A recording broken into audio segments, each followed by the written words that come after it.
Have you talked to David yet? I'm wondering when you guys are going to sign the divorce papers. For your information, David is refusing to talk to me. He hasn't come home since he started staying over at your house. Yeah, I know. Just talk to him soon, okay? You talk to him. He's at your house, so it should be easy enough. Well, if you don't finalize the divorce soon, it's gonna hold everything up. You know that, right? Like I said, talk to him. I really can't stand being stuck in this limbo either. Having the person I thought was my best friend double-cross me and sleep with my own husband. Then waiting aimlessly to discuss what comes next? Believe me, this sucks. Don't forget, you're the one who's in the wrong, though. I'm the one in the wrong? The person who was a faithfully married and supportive wife, or the person who cheated with their best friend's husband. Any way you slice it, you're in the wrong, sweetheart. I heard everything from David, Liz. Before you two got married, you did everything for him and always acted all cutesy and nice. Then, after getting married, you changed and became all controlling. It was a complete shock to him. He told me everything. Getting married comes with all sorts of responsibilities. It's only natural for things to change. All I did was set up some basic rules for us to follow, for our future. You can't just force someone to follow your rules against their will. I never forced him to do anything. David and I discussed everything before we even got married. Anyway, I doubt that you even care to hear all this. If you want the divorce to go through, get David to come back here and talk to me directly. That's where it has to start. You always did have a temper, didn't you? Ha! You're just like a kid. Honestly, I don't have the energy to be angry anymore. I'm just getting tired of the whole situation. Fine, whatever. I'll tell David to go back and discuss the divorce details with you. As soon as you sign those divorce papers, the sooner you can let David be free. You say that as if I'm the bad guy? Like I'm holding him captive or something. Well, you are the bad guy, aren't you? David told me that the time he spent with you was incredibly painful for him. That's why he ended up choosing me. Our time spent together was painful? To make your own husband feel that way after 2 years of marriage. That really makes me think you aren't fit for marriage after all.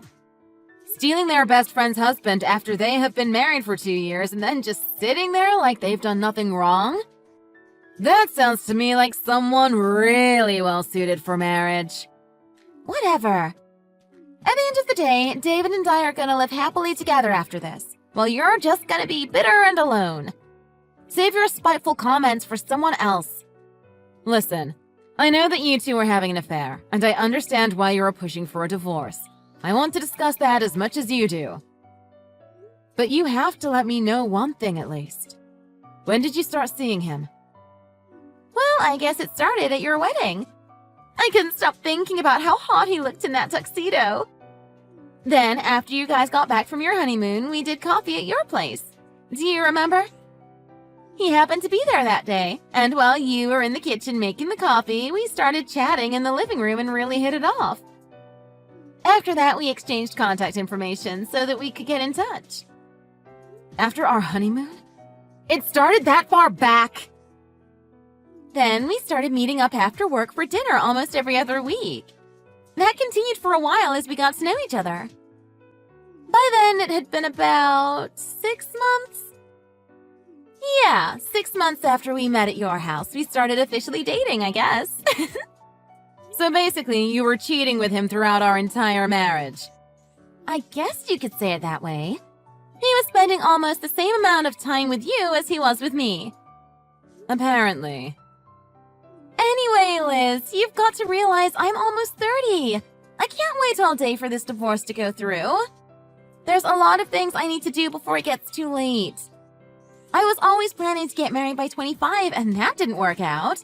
I've really got to step on the gas. Anyways, I'll talk to David.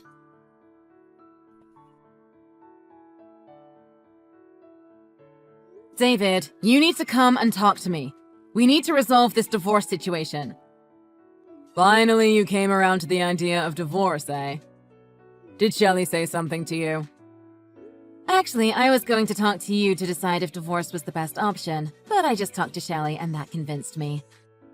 There's no other option than going through with the divorce. When you come back, we can start discussing the conditions. All right, I'll come back then. Just get the divorce papers ready, okay? I'll just have to sign them and we're done. Not so fast. We need to talk about dividing our assets, mainly the car. It's gonna take time to decide all of those things. I can't be dealing with all the trouble of dividing the assets, Liz. I don't have time for that. I'm not gonna be caught up in a complicated divorce that just drags on forever. Shelly's been waiting to get married, so we've got to get this divorce over with quickly and move on. David, I don't think you realize where you stand in this situation. There you go on one of your power trips again. Not this time, Liz. Times like this are exactly the reason why I left you for Shelly. Yeah, you're one to talk. I heard you asked for her phone number right after we got married. Right from the beginning, you already had your eyes on other women. There's nothing I could have done. She was like, way more attractive than you. If you're a guy, it's impossible not to ask for the digits of a hot girl like that. Actually, it would be rude not to ask. What world are you living in where asking out your wife's friend is considered good manners? Never mind. All I'm focused on now is marrying Shelly and starting an actually happy marriage with her. So our marriage was that unhappy for you, was it? You couldn't stand me calling you out for not following the rules that we decided? As a wife, you have to follow basic rules too. You need to follow your husband and always be ready in case he needs anything. Are you kidding me? Don't you know that getting married is a partnership? Both people are supposed to be on equal footing and respect each other. That's why I wanted to hash it out with you like two married adults before we went through with this divorce. Oh, and why don't we also talk about what we are going to do with the car while we're at it? I already told you, you're not going to force me to discuss that. I'm not forcing you to decide anything, but we need to at least discuss it. These are important decisions, David. And let me just remind you that you were the one who cheated and destroyed this whole marriage. What gives you the right to make these demands about how things should go? I'm not just going to give in to all your conditions that easily.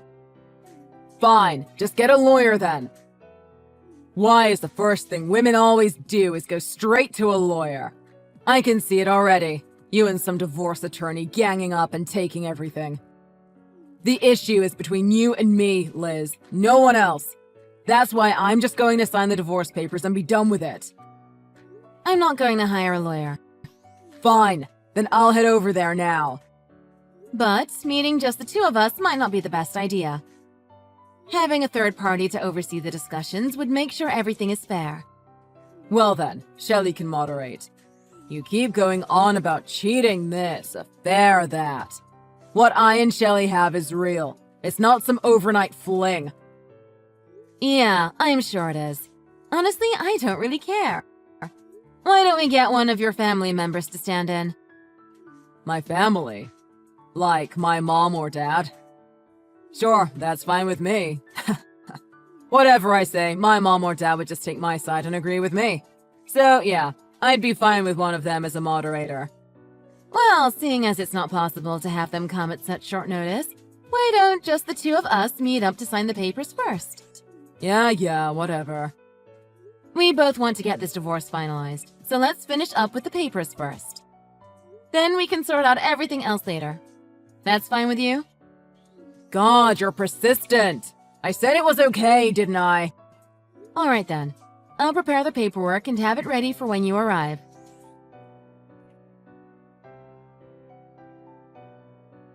Liz, thanks for getting all that messy divorce business over with. Now that that's done, David and I are going to register our marriage at the city hall today. That means we will be officially married. Crazy, isn't it? We are thinking about having the wedding soon, but I may wait a bit just so I make sure everything is perfect. Congrats. That's fast, isn't it? I only just submitted the divorce papers yesterday. Well, did you know that yesterday was actually Friday the 13th? Spooky, right? We originally wanted to sign the marriage papers yesterday, but we thought it would be bad luck to do it then, so we chose today instead. That way we can start our married life off on a positive note. Okay. We haven't set the date yet, but we're definitely going to have a huge wedding. I'll be sure to send you an invitation too. I'm gonna go all out and order a custom-made dress from France. I've already picked out the design. Remember how your dress was kind of... frumpy? Yeah, mine is not gonna be like that. It's gonna be way more gorgeous. Also, we're thinking of having the wedding in a vineyard outside of town, then probably doing the honeymoon in Hawaii. Oh, Liz, it's gonna be amazing! Thanks for the invitation, but after this divorce is settled, I don't want to have any association with you or David anymore. I don't want to hear about your dream wedding, your dress, anything. I'm good. But I have to at least tell you about our plans after the wedding. I said I don't want to hear anymore. Oh, but we're thinking of building a house. At first, we were just going to buy, but with the price of real estate these days, it makes more sense to just hire a contractor. Besides, my dream home needs to be perfect, with a big yard and a back patio like I've always wanted. It's going to be amazing to have a place of our own to raise our kids, get a dog, have barbecues with friends, you name it. I'm thinking around 2,500 square feet most likely, with me and David's room on the top floor, then the kids' rooms and the guest room on the first floor. You are welcome to stay anytime. Not that I care, but... is all that true? You're really building a house? That's right! We're actually planning to start work on the house right after the wedding. We're actually just in the car heading to see some model homes at this very moment. You're in the car? Yeah, we just had French and are heading there now. Hold on. Is that a rental car? What do you mean? It's David's car. David's car? That's my car! What is he thinking? We haven't even talked about splitting up the assets, including that car. You don't need to be so greedy. Anyway, you guys are gonna talk about these things soon, right? After we get married, David and I are gonna need a car, so I think we should have this one. Then you can take the furniture and appliances. That's fair, right? I'm not going to discuss this with you. That's for me and him to decide. You're gonna want him to pay alimony, aren't you? After checking online, I found out that a spouse who was married for only 2 years has far lower necessary payments. He shouldn't expect to receive that much. Did you research this? Obviously, if David and I are going to build a house, we're going to have to plan all of the costs out ahead of time. If David has to pay alimony, how is he expecting to pay for this house? We're going to take out a loan. A loan? You don't know what a loan is? Well, it's when you borrow money from the bank and then pay interest on the amount you borrowed. Oh, you probably don't know what interest is either. You really do lack common sense on these sorts of things, don't you? That must be why David dumped you. I'm not stupid. I know what a loan is. Yeah, well, we will get a loan for the house, then start building after that. Since we have a car, building somewhere a bit outside of town should be fine. We're thinking maybe even near the countryside. Besides, property value is cheaper out there, so we could scoop up a property for $500,000 or so. What kind of bank is just going to hand you that kind of money? David's got it covered. He said we just need to pay a little bit more than our current rent and we'll be good to go. Basically, it's life on easy mode. Oh, sorry, I better go. We just arrived at the housing complex. There are so many cool houses here. I can't wait to check them out. See ya!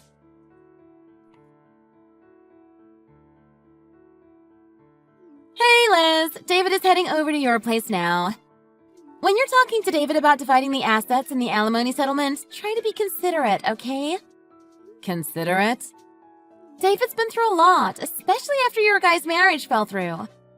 Not to mention, we found a really nice house when we were touring model homes the other day. With the loan that David is securing, it looks like we are pretty close to making that dream a reality. We wouldn't want any wrenches thrown into that plan. Oh, don't worry, we will invite you to the housewarming. So, you think a guy without a job can secure funding to build a house? A guy without a job? Who are you talking about? It should be obvious. I'm talking about David. Why would you say something so stupid? I know for a fact David works full-time. I see him heading out the door to work every morning. He's not only unemployed, but he's in some serious debt. Debt? Actually, I just found out about the debt recently myself. It turns out he was hiding it from me. The interest just kept piling up over the last couple years to such an extent that his credit score is totally in the red. In his situation, securing a loan from any reputable money lending service is basically impossible. Even still now, it seems like the interest is still adding up with each passing month. Hold on! Why haven't I heard anything about this? If you knew all this time, why didn't you say anything about it? Like I said, I just found out. He was hiding it from me as well. Wait a minute. So he got in all this debt and is now unemployed? How does that work? I better explain everything from the beginning, because I'm pretty sure David is not going to tell you. At least he didn't when he was married to me. Give me the cold hard facts, Liz. I need to hear this. Well, apparently, it all started before David and I were married. You see, his family's company was struggling. Even up to that point, they had been relying on loans just to scrape by and had debt mounting up already. David worked as a bicycle delivery person to try and help out his family, but it was in vain. The company had already reached a point of no return. At that point, the smart move would have been to declare bankruptcy, but David kept borrowing more money just to cover the losses and keep his family's business afloat. So you're saying he helped his family's company get back on their feet? That's good, right? He certainly tried, but the company was already in too deep. His parents actually did fill out the paperwork and were prepared to file for bankruptcy, but David just continued borrowing money stubbornly with no realistic view of the whole situation. If that's not enough, when he got married to me, he paid for the whole wedding, the honeymoon, everything, with borrowed money. No way! How much debt does he actually have? From my understanding, it's somewhere in the ballpark of $200,000. 200,000? What? Then, when the timing couldn't be worse, David was fired from his job right after we got married, leaving him unemployed. Are you serious? That kind of debt and unemployed? So, after we got married, I had to set ground rules for him to follow, like helping out around the house and going to the unemployment agency to look for leads on jobs. Don't forget, we were living entirely off of my income, and I needed him to get his act together if we were going to make our marriage work. That's what he meant by controlling. It was all for his own good. To think that even after I lectured him again and again, he still didn't go out and look for jobs, or even lift a finger around the house. So when he started talking to you, he didn't have to hear constant prodding every day from me to get a job. He could just forget about everything and escape reality for a while. Little did you know. But why didn't he declare bankruptcy after he lost his job? That would have been a way to forgive the debt, right? I think if he did that, it would all be waived and he'd be fine, right? Declaring bankruptcy wouldn't allow him to pay for a new house outright in cash, would it? He wouldn't even be able to use credit cards in that case. Wait, he wouldn't be able to use a credit card? No, they would be cut off. But you know what, Shelley? The card that he has been using this whole time is actually mine. It was meant to be a shared card between us when we were married. But unfortunately for you and David, the free ride ends today. He's been using your card? What do you mean by the free ride ends today? What are you going to do, Liz? There's no reason for a guy that deep in debt and without a job to even have a credit card, is there? Wait, so the card he has been using to pay for our dates is... My card. That's right. At first, I noticed that some of my statements were a lot higher than usual. Fine, it's because I use my credit card to pay for everything these days. Bills, gas, different expenses, whatever. But I wanted to take a closer look, so I pulled up the breakdown of all the details on my online account. It was funny, actually. A $150 at Bella Luigi? A 2-day stay at the Emerald Bay Hotel? A diamond pendant from Tiffany's? That credit card was in my name, and I had been paying the statements that whole time unaware of it. You paid for all of that? That's why I'm going to have to demand that every cent is paid back in alimony payments starting as soon as the divorce settlement is finalized. I've already got a lawyer working on the case to make sure that happens. Oh, and I'm going to need that car back as well, seeing as it was bought using a loan made in my name. You can't take the car! Without that, there's no way we can drive out to the house we're building outside the city! There's gotta be another way! Sorry to burst your bubble, honey, but you should probably just forget about your dream house idea. That is, of course, unless you take out another loan in your name. I suppose you could do that? There's no way I could afford that! Besides, after making plans to get married to David, I quit my job. He told me his salary could cover the both of us and that I could spend time at home working on the interior decorating and making meals and such. No, really? This is too good. 2 unemployed lovebirds. What are we supposed to do now? That's none of my concern, sweetheart. No matter how you look at it, you and David brought this all upon yourselves. So it's within my right to ask that he pays alimony, down to every cent that was spent using my credit card. Liz, I'm so sorry. I didn't mean for it to turn out like this. There's no way David can pay all that back. Especially how he's already $200,000 in debt. He doesn't have a job. I don't have a job. How are we supposed to live? If you don't think David will be able to pay himself, you could help by chipping in yourself. I know it's David who has to pay all of it, but, you guys are married, right? Oh, and if anything is unclear or you have any questions, a lawyer will be contacting you shortly. Please, Liz, let's think about this. I'm begging you. When you're in trouble, I'll help you out. You can ask me for anything and I'll do it. We're childhood friends, after all. Yeah, we used to be friends. Thanks for the kind offer, but I've got other people I can turn to. People I can actually trust. Besides, I wouldn't want to disrupt you and David's first year of marriage. The 2 of you will have lots of time to think about your dream future together. Bye. Wait, Liz! Wait!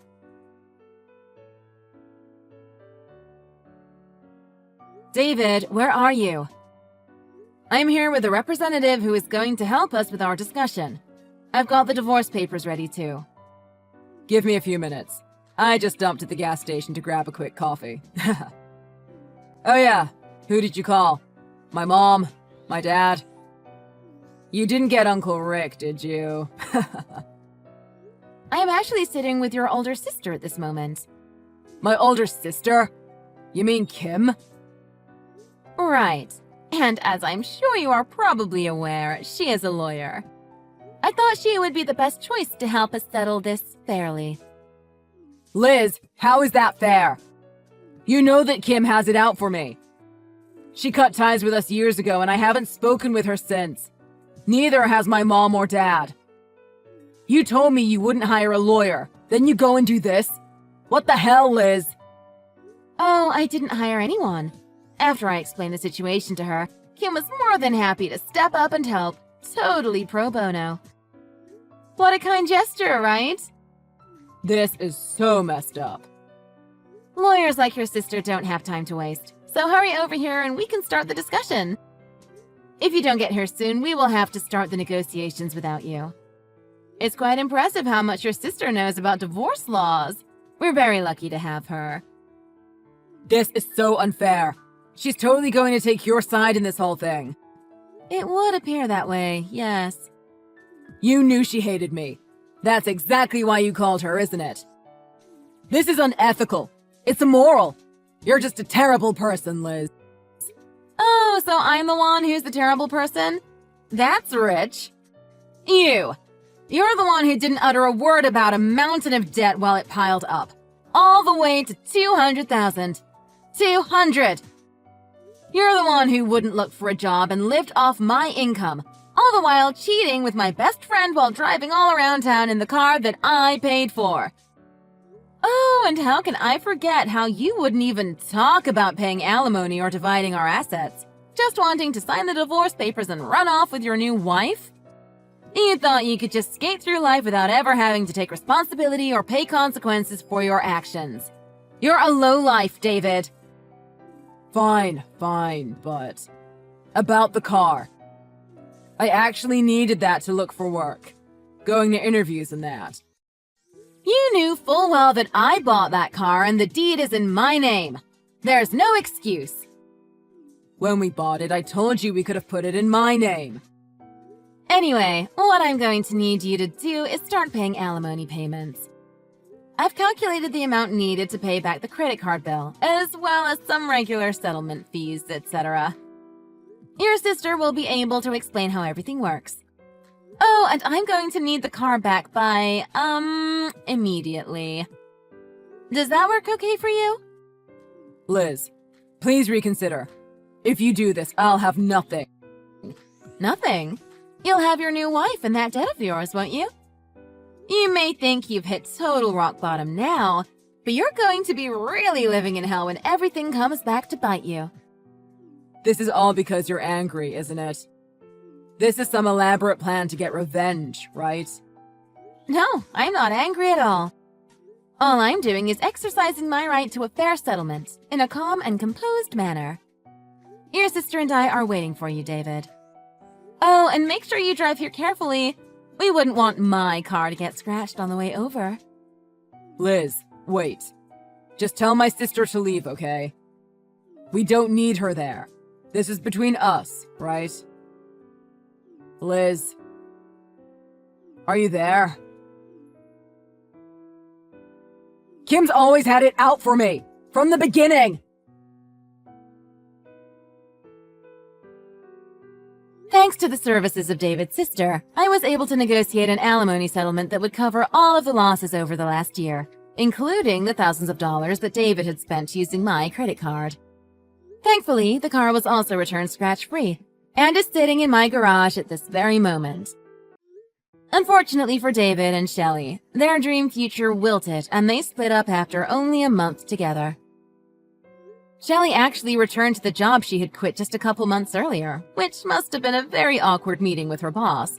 But luckily for her, they took her back in.